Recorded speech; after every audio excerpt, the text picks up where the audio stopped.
ശബരിമല സ്വർണ്ണപ്പാളി വിവാദത്തിൽ കുരുക്ക് മുറുകുന്നതിനിടെ പ്രതികരണവുമായി സ്പോൺസർ ഉണ്ണികൃഷ്ണൻ പോറ്റി. സത്യം പുറത്തുവരേണ്ടത് തന്റെ ആവശ്യമാണെന്നും പറയാനുള്ളതെല്ലാം കോടതിയിൽ പറയുമെന്നുമാണ് ഉണ്ണികൃഷ്ണൻ പോറ്റിയുടെ പ്രതികരണം. താൻ തെറ്റുകാരനല്ല എന്നും ഉണ്ണികൃഷ്ണൻ പോറ്റി പറയുന്നു. കേസിന്റെ കാര്യം ഹൈക്കോടതിയിൽ ഇരിക്കുന്നതാണ്.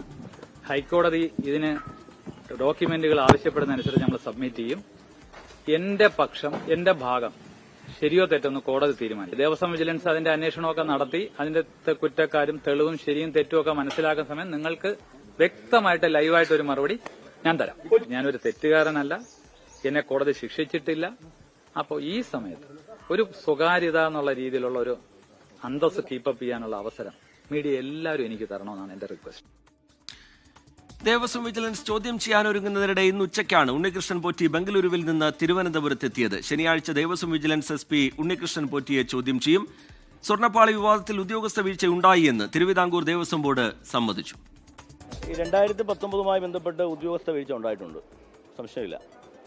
കാരണം ഇതിൻ്റെ കാര്യങ്ങളിൽ ഈ കൊടുത്തുവിട്ട കാര്യത്തിലായാലും ഒരിക്കലും അത് ഉണ്ണികൃഷ്ണൻ പോറ്റിയുടെ കൈവശം കൊടുത്തുവിടാൻ പാടില്ലായിരുന്നു. തർക്കമില്ല കാര്യത്തിൽ. കൊടുത്തുവിട്ടതിൽ ഉദ്യോഗസ്ഥർക്ക് വീഴ്ച സംഭവിച്ചിട്ടുണ്ട്. സ്വയം കുഴിച്ച കുഴിയിൽ അദ്ദേഹം നിന്ന് വീഴുന്ന കാഴ്ചയാണ് കാണുന്നത്. അദ്ദേഹം ഏതാണ്ട് തീരുമാനമാവുമെന്നാണ് എനിക്ക് തോന്നുന്നത്. CBI അന്വേഷണം വേണം എന്നാണ് UDFന്റെ ആവശ്യം. ഇതിനു മുമ്പുള്ള ദേവസ്വം ബോർഡും അതിനു മുമ്പുള്ള സർക്കാരും ഇപ്പോൾ ഉള്ള സർക്കാരും, അതായത് ഒന്നാം പിണറായി സർക്കാരും രണ്ടാം പിണറായി സർക്കാരും ഇതിന് പൂർണ്ണമായ ഉത്തരവാദിത്തമാണ്. അയ്യപ്പനെ പറ്റിച്ച് കിലോ കണക്കിന് സ്വർണം അവിടെ നിന്ന് അടിച്ചു മാറ്റിയിരിക്കുന്ന തട്ടിപ്പാണ്. ആ മെഷർമെൻറ്റിൽ അത് കണ്ടുപിടിച്ചിട്ടുണ്ട്. എന്നിട്ടത് പുറത്താകാതെ ഈ സ്വർണം കട്ടെടുത്ത ആളുകളെ സംരക്ഷിക്കും. അവർക്ക് കമ്മീഷൻ കിട്ടുന്നുണ്ടാവും, അവർക്ക് അതിൻ്റെ വീതം കിട്ടുന്നുണ്ടാവും. അതാണ് നടന്നിരിക്കുന്നത്. ഇതിനിടെ തങ്ങൾക്ക് കിട്ടിയത് ചെമ്പുപാളി എന്ന പ്രതികരണവുമായി ഉണ്ണികൃഷ്ണൻ പോറ്റിക്കൊപ്പമുണ്ടായിരുന്ന അനന്ത സുബ്രഹ്മണ്യം രംഗത്തെത്തി. മനീഷ് മഹിപാൽ വിവരങ്ങളുമായി തിരുവനന്തപുരത്ത് നിന്ന് ചേരുന്നുണ്ട്. മനീഷ്, സ്വർണ്ണപ്പാളി വിവാദത്തിന്റെ എല്ലാം കേന്ദ്രബിന്ദു ഉണ്ണികൃഷ്ണൻ പോറ്റിയാണ്. ഒരുപാട് സംശയങ്ങൾ ഉണ്ണികൃഷ്ണൻ പോറ്റിയുടെ ഇടപെടലുമായി ബന്ധപ്പെട്ട് ഇപ്പോഴും നിലനിൽക്കുന്നുണ്ട്. അതെന്തിന് ബംഗളൂരുവിലേക്ക് കൊണ്ടുപോയി, അവിടെ അയ്യപ്പ ക്ഷേത്രത്തിൽ എന്തിന് പ്രദർശിപ്പിച്ചു, തിരികെ എത്തിച്ചത് അതേ സ്വർണ്ണപ്പാളി തന്നെയാണോ, തൂക്കത്തിലുണ്ടായ കുറവ് എങ്ങനെ, അങ്ങനെ ഒട്ടനവധി സംശയങ്ങൾ ഉണ്ണികൃഷ്ണൻ പോറ്റിയുടെ ഇടപെടലുകളുമായി ബന്ധപ്പെട്ടുണ്ട്. അതിനിടയിലാണ് ദേവസ്വം വിജിലൻസ് ഉണ്ണികൃഷ്ണൻ പോറ്റിയെ ചോദ്യം ചെയ്യാനൊരുങ്ങുന്നത്. മറ്റന്നാൾ ആ നടപടി ഉണ്ടാകും. അതിനു മുന്നോടിയായി തിരുവനന്തപുരത്തേക്ക് എത്തുമ്പോൾ ഈ വിവാദങ്ങളിൽ ഉണ്ണികൃഷ്ണൻ പോറ്റിയുടെ പ്രതികരണം എങ്ങനെ? മനീഷ് മഹിബ. വിജിത്ത്, സംസ്ഥാന രാഷ്ട്രീയത്തിൽ ഇപ്പോൾ ഈ സ്വർണ്ണപ്പാളി വിവാദം വലിയ കോളിളക്കം സൃഷ്ടിക്കുമ്പോഴാണ് അതിന്റെ കേന്ദ്ര ബിന്ദുവായിട്ടുള്ള ഉണ്ണികൃഷ്ണൻ പോറ്റിയുടെ ആദ്യ പ്രതികരണം വന്നിട്ടുള്ളത്. ഇതിൽ തനിക്ക് പങ്കില്ല, താൻ കുറ്റക്കാരനാണെങ്കിൽ തന്റെ ഭാഗം കോടതി കേൾക്കട്ടെ. ഹൈക്കോടതിയിലെ അത്തരത്തിൽ ദേവസ്വം ബെഞ്ചുണ്ട്, ദേവസ്വം ബെഞ്ച് തന്റെ ഭാഗം കേൾക്കട്ടെ. തന്റെ ഭാഗം കേട്ട ശേഷം കോടതി പറയട്ടെ താൻ തെറ്റുകാരനാണെന്ന്. നിലവിൽ താൻ തെറ്റുകാരനാണെന്ന് കോടതി പറയുകയോ തന്നെ കോടതി ശിക്ഷിക്കുകയോ ചെയ്തിട്ടില്ല. ഇപ്പോൾ തനിക്ക് വേണ്ടത് സ്വകാര്യതയാണ്. അന്വേഷണ സംഘത്തിന്റെ കാര്യങ്ങൾ അന്വേഷണ സംഘം തന്നെ ബന്ധപ്പെട്ടിട്ടുണ്ടോ, ശനിയാഴ്ച ചോദ്യം ചെയ്യാനൊക്കെ തന്നെ വിളിപ്പിച്ചിട്ടുണ്ടോ തുടങ്ങിയ കാര്യങ്ങൾ അദ്ദേഹം വ്യക്തത വരുത്തിയില്ല. അതുമായി ബന്ധപ്പെട്ട അന്വേഷണ തലത്തിലെ ഉദ്യോഗസ്ഥരുമായി ബന്ധപ്പെട്ട കാര്യങ്ങളിൽ അത് അന്വേഷണ ഉദ്യോഗസ്ഥരോട് തന്നെ ആരായണം. അത്തരം കാര്യങ്ങൾ താൻ വിവരങ്ങൾ പങ്കുവെക്കുന്നത് ശരിയല്ല. അതുകൊണ്ട് തന്നെ ശനിയാഴ്ച ചോദ്യം ചെയ്യാൻ വിളിപ്പിച്ചിട്ടുണ്ടെങ്കിൽ, അങ്ങനെ ഒരു നടപടി ഉണ്ടെങ്കിൽ താൻ എന്തായാലും പോയിരിക്കും. പക്ഷേ വിളിപ്പിച്ചിട്ടുണ്ടോ എന്ന ചോദ്യത്തിന് അത് ഉദ്യോഗസ്ഥരോട് തന്നെ ചോദിക്കണം. ഇന്ന് ഉച്ചയ്ക്ക് 1:15 ബാംഗ്ലൂരിലായിരുന്നു ഉണ്ണികൃഷ്ണൻ പോറ്റി ഇവിടെ വീട്ടിലേക്ക് എത്തിയത്. അമ്മയുടെ പേരിലുള്ള വീടാണ് എന്നാണ് അദ്ദേഹം പറയുന്നത്. ഇത് കാരേറ്റ് പുളിമാത്തുള്ള വീടാണ്. ഭഗവതി വിലാസം എന്ന വീട്ടിലാണ് അദ്ദേഹം ഇന്ന് ഉച്ചയ്ക്ക് 1:15 എത്തിയത്.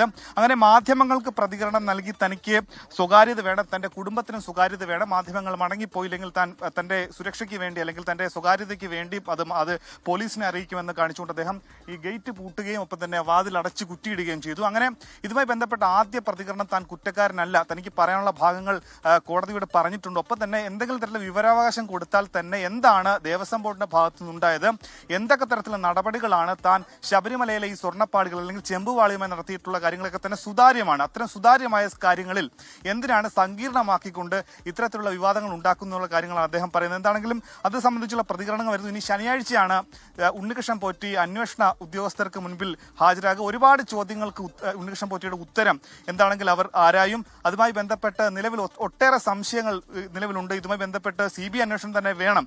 ഇത് ഒരു കോടതിയുടെ കീഴിൽ കോടതിയുടെ മേൽനോട്ടത്തിലാണ് ഇപ്പോൾ നടക്കുന്ന വിജിലൻസിന്റെ അന്വേഷണം എങ്കിൽ കൂടി ഇത് CBIയുടെ നേതൃത്വത്തിലുള്ള അന്വേഷണത്തിലേക്ക് കൊണ്ടുവരണം. കാരണം അത്രത്തോളം സംശയങ്ങളുണ്ട്.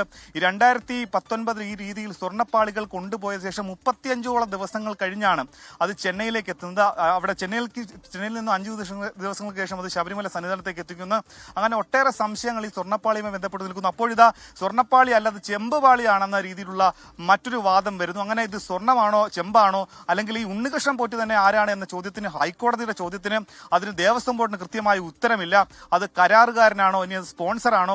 ഇനി സ്പോൺസറുമായി ബന്ധപ്പെട്ട സ്വർണ്ണപ്പാളിയുടെ വിവാദം അല്ലെങ്കിൽ അത് ഈ പീഠത്തെ സംബന്ധിച്ച് അത് കീഴിൽ വെക്കുന്ന പീഠവുമായി ബന്ധപ്പെട്ട കാര്യങ്ങളിലും ഉണ്ണികൃഷ്ണൻ പോറ്റിയുടെ ചില ഇടപെടൽ സംശയമുണ്ട് സർക്കാരിനും ഒപ്പം തന്നെ അന്വേഷണ സംഘത്തിനും. കാരണം ഈ രീതിയിൽ നഷ്ടപ്പെട്ടു, തന്റെ പക്കൽ തന്നിട്ടില്ല, താൻ കൊടുത്തതാണെന്ന് പറഞ്ഞ പീഠം പിന്നീട് അദ്ദേഹത്തിന്റെ സഹോദരിയുടെ വീട്ടിൽ നിന്ന് കണ്ടെത്തിയ സംഭവമുണ്ട്. അങ്ങനെ രണ്ട് സ്വർണ്ണവുമായി ബന്ധപ്പെട്ട പീഠത്തിന്റെയും പാളിയുടെയും സംഭവം ഈ സ്വർണ്ണപ്പാളിയുമായി ബന്ധപ്പെട്ട വിഷയത്തിൽ 1999 ഇതുമായി ബന്ധപ്പെട്ട് ഇതുമായി നിർമ്മിച്ച് നൽകിയ സ്വർണ്ണത്തിൽ കുറവ് കാണിക്കുന്ന രീതിയിൽ പിന്നീട് അറ്റകുറ്റപ്പണിക്കും സ്വർണ്ണം പൂശിയതുമായി ബന്ധപ്പെട്ട് 2019 മാത്രമല്ല 2025 അതായത് ഇപ്പോഴത്തെ ദേവസ്വം പ്രസിഡന്റിനും ഈ രീതിയിൽ സ്വർണ്ണം പൂശുകയായി ബന്ധപ്പെട്ട കാര്യങ്ങളിൽ വലിയ രീതിയിലുള്ള കൃത്രിമം നടന്നതിൽ പഴയ ദേവസ്വം ഉണ്ണികൃഷ്ണൻ പോറ്റിയുടെ ഇടപെടലുകളുമായി ബന്ധപ്പെട്ട് ദുരൂഹതയും സംശയങ്ങളും ബലപ്പെടുന്നുണ്ട്. ഓരോ നിമിഷവും അയാൾ ഇത് സാമ്പത്തിക നേട്ടത്തിനായി ഉപയോഗപ്പെടുത്തിയോ എന്നതടക്കമുള്ള കാര്യങ്ങളിലേക്ക് ഇനി അന്വേഷണം നടക്കാൻ പോവുകയാണ്. അതിനൊപ്പം തന്നെ ഇതൊക്കെ അയാൾക്ക് എങ്ങനെ സാധ്യമായി എന്നുള്ളതാണ് ഏറ്റവും പ്രധാനപ്പെട്ട മറ്റൊരു ചോദ്യം. അതിന് ആരുടെയൊക്കെ പിന്തുണയും ഒത്താശയും ഉണ്ണികൃഷ്ണൻ പോറ്റിക്ക് ലഭിച്ചു എന്നുള്ളതും വളരെ പ്രധാനപ്പെട്ട ചോദ്യമാണ്. ആ തലത്തിലേക്ക് കൂടി അന്വേഷണം നീളുന്നുണ്ട്. ഇതെല്ലാം സംഭവിച്ചത് ഹൈക്കോടതിയുടെ ചോദ്യങ്ങളിൽ നിന്നും ഹൈക്കോടതി ഉന്നയിച്ച സംശയങ്ങളിൽ നിന്നുമൊക്കെയാണ്. അത് വളരെ വിശദമായി അന്വേഷിക്കണം എന്നുള്ള നിർദ്ദേശം കൂടി കോടതിയുടെ ഭാഗത്തുനിന്നുണ്ടായിട്ടുണ്ട്. ഇതിൽ ഉദ്യോഗസ്ഥരുടെ വീഴ്ച 2019 നടപടികളിൽ ഉദ്യോഗസ്ഥരുടെ വീഴ്ചയുണ്ട് എന്ന കാര്യം നിലവിലെ ദേവസ്വം ബോർഡ് പ്രസിഡന്റ് തന്നെ സമ്മതിക്കുന്നു. ഈ നടപടിക്രമങ്ങളിലെ സമ്പൂർണ്ണമായ വീഴ്ച, അതിൽ ഉദ്യോഗസ്ഥർ വരുത്തിയ അവരുടെ ഭാഗത്തുനിന്നുണ്ടായ വീഴ്ച, അത് മനഃപൂർവ്വമോ അല്ലാതെയോ ഏത് തരത്തിലായാലും അതിലേക്ക് കൂടി അന്വേഷണം നീളുമ്പോൾ എത്രത്തോളം പുരോഗതിയുണ്ട് മനീഷ് മഹിബാൽ? റിജിത്ത് പറഞ്ഞതുപോലെ തന്നെയാണ്. അതായത് ഇത് കേവലം ഒരു ഉണ്ണികൃഷ്ണൻ പോറ്റിയിൽ നിൽക്കുന്ന ഒരു സംഭവം മാത്രമല്ല, ഒരു മഞ്ഞുമലയുടെ അറ്റം മാത്രമാണ്.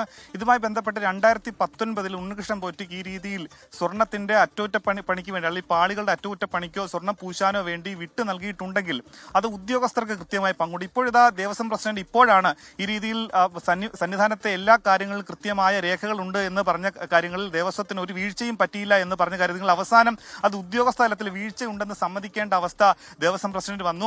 അങ്ങനെ തിരുവാഭരണ കമ്മീഷൻ അടക്കമുള്ള ആളുകളുടെ അറിവോട് കൂടി 2019 ഈ രീതിയിൽ സ്വർണ്ണപ്പാളി അല്ലെങ്കിൽ ആ പാളി അവിടെ നിന്നും ചെന്നൈയിലേക്ക് ഒരു കരാറുകാരൻ അല്ലെങ്കിൽ ഒരു സ്പോൺസർക്ക് നൽകുമ്പോൾ പാലിക്കേണ്ട മാനദണ്ഡങ്ങൾ, അതായത് ദേവസ്വത്തിന്റെ കൃത്യമായ മാനുവൽ ഉണ്ട്. ആ മാനുവൽ ലംഘനമാണ് കൃത്യമായി 2019 നടന്നത്. അങ്ങനെ ശബരിമലയിൽ വെച്ച് തന്നെ അത്തരത്തിലുള്ള അറ്റകുറ്റപ്പണികളോ സ്വർണ്ണം പൂശലോ അല്ലെങ്കിൽ സ്വർണ്ണം പൊതിയലോ തുടങ്ങിയുള്ള നടപടികളൊക്കെ തന്നെ സന്നിധാനത്ത് വെച്ച് തന്നെ നടത്തേണ്ട ആ നടപടിക്രമങ്ങൾ എങ്ങനെ ഉദ്യോഗസ്ഥരെ അറിയാതെ ചെന്നൈയിലേക്കും ബാംഗ്ലൂരിലേക്കും 40-50 ദിവസത്തിലേറെ സമയം ഇത്തരത്തിൽ നിർണായകമായ ശബരിമലയിലെ സ്വത്തുവകകൾ എങ്ങനെ പോയി, അത് ഉദ്യോഗസ്ഥർക്ക് ഒരു കാരണവശാലും അറിയാതിരിക്കാൻ സാധ്യമല്ല. ഒപ്പം തന്നെ 2019 പത്മകുമാറായിരുന്നു അന്ന് ദേവസ്വം ബോർഡ് പ്രസിഡന്റ്. അതുകൊണ്ട് തന്നെ ഇത് ഉദ്യോഗസ്ഥ തലത്തിലെ ലോബി മാത്രമല്ല, അതായത് ശബരിമല സന്നിധാനത്ത് കേന്ദ്രീകരിക്കുന്ന ഒരു ഉദ്യോഗസ്ഥ ലോബിയുടെ അറിവോടുകൂടി മാത്രമല്ല, സർക്കാർ തലത്തിലെയും ദേവസ്വം ബോർഡ് തലത്തിലെയും ഉയർന്ന ഉദ്യോഗസ്ഥരുടെ അറിവോടുകൂടിയാണ് ഇത്തരം വെച്ചുമാറ്റലുകളും ഒപ്പം തന്നെ ഈ സ്വർണ്ണപ്പാളി ചെമ്പാകുന്നതും ചെമ്പിൽ